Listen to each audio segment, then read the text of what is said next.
Yo boys, what is going on? And welcome back to another video here in some Need for Speed Payback.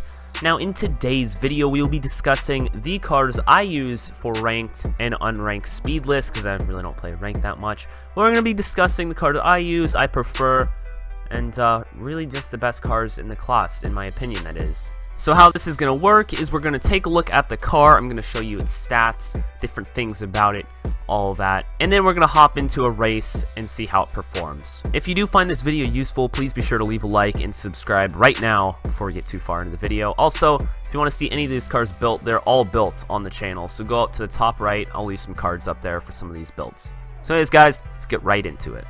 Now we're going to be starting this video off with the most popular, which is the drift spec class. So there are a couple of cars that are really common and really popular. Number one being the Lamborghini Huracan. Now back in Need for Speed 2015, this was also the best car for drift. It's the best car in Need for Speed Payback for drifting. But I'm going to be completely honest with you, I have mine fully upgraded and I just can't get a hang of it. I believe it's just the all-wheel drive system. I just can't get used to it coming from other cars, and I'm not really that good at it. So I prefer to use the Nissan GTR, which IRL, yes, is technically all-wheel drive, but it drives completely different than the Huracan. So I would recommend you buy and upgrade the Huracan and the GTR, see which one you like more. So the best car would be between the GTR and the Huracan in my opinion, but take that with a grain of salt because like technically the Huracan's better, I just can't drive it. So it does come down to driver skill at some point. Next, we're going to go ahead and compare the stats. So here we have both the Huracan and the R35 GTR, both fully upgraded level 18, all outlaw parts. And I know they are not perfect perks on all the different cards, but that's like, dude, come on, give me a break here. Anyways, here we see a direct comparison of the stats. So on the left, you have the Lamborghini Huracan, and on the right, you have the R35 GTR. Once again, fully upgraded with outlaw parts. Pretty good perks, but not perfect on both of them, but you got the outlaw bonus and everything in there. So there it is, the stat comparison. Both cars are very good. The power honestly doesn't matter. I know the Huracan's a little low compared to, let's say, the R8, but it really doesn't matter because once you have 1,000 horsepower, what is 300 more? You know what I'm saying?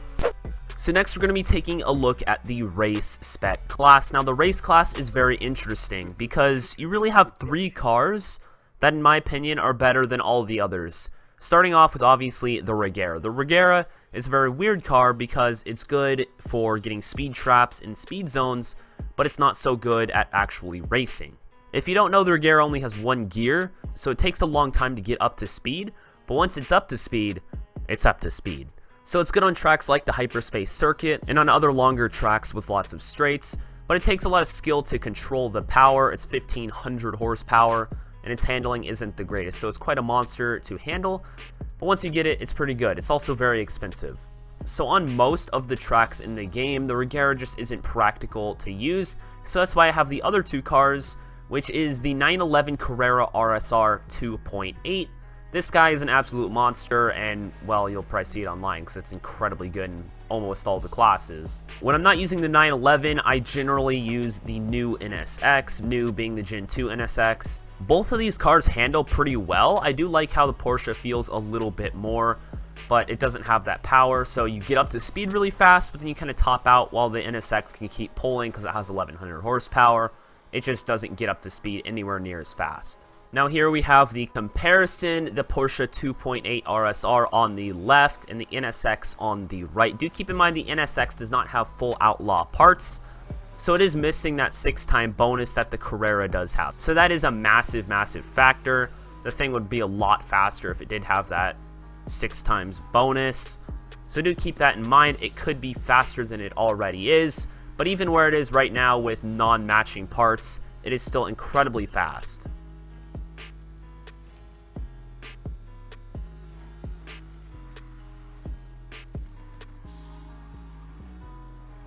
So next we're going to take Yonder into the off-road category. Now I'm going to be completely honest with you here. I feel like off-road in this game is a matter of luck. Yes, there is skill involved, but the car doesn't necessarily matter. The way the physics work for off-roading, it's just so patchy, the car doesn't necessarily matter. But here's the car I use. Anyways, a little 399 Mitsubishi Evo 9. This guy pumps out over 900 horsepower. It accelerates super quickly. And in this game, you have a lot of tight turns while off-roading. big jumps, etc. So accelerating quickly is the biggest factor.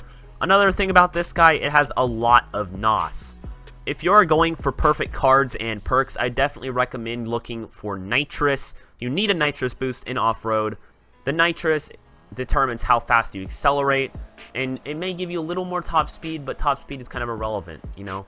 So the Evo 9 is what I use. Do take this with a grain of salt. I haven't really built that many off-road cars, whereas for race and drift, I've built almost 100 cars in each class. So I am fully seasoned in the drift and race departments, just not really the off-road one. So I've done a lot of research online, and I've built a couple of cars, and from what I can tell, the Evo 9 is the best car in Payback for off-roading. Now, as I haven't built a runner or drag car since the career of this game, I'm not going to be including that in this video. I'm just going to include these three main classes. So the two best drag cars in the game are the Beetle and the Beck Customs. Fully upgraded, these things are absolutely amazing, and they're very fast. So those are the two best drag cars. Now for runner, I feel like it doesn't really matter. You just fully upgrade a car and it's a tank. There's not races in runner anyways, so it doesn't matter. For drag car, the Beck Customs and the Beetle. So there you guys have it, the best cars in every single class in the game. As I did mention previously, if you did find this video useful, please leave a like. It'll help share this video to more people, and they know what cars are the best. Leaving that feedback on the channel will help my channel grow, and it'll help me improve my content and put out better stuff for you guys. If there are any builds you would like to see in a particular class in the game, leave them in the comment section below. And also check the cards, because there are some builds up there. There are plenty of builds though if you want to just look through the playlist. I'll leave that at the end of this video for you guys. So I hope you enjoyed. I will see you tomorrow for yet another daily upload. So stay tuned here on this space. Peace out and have a beautiful day.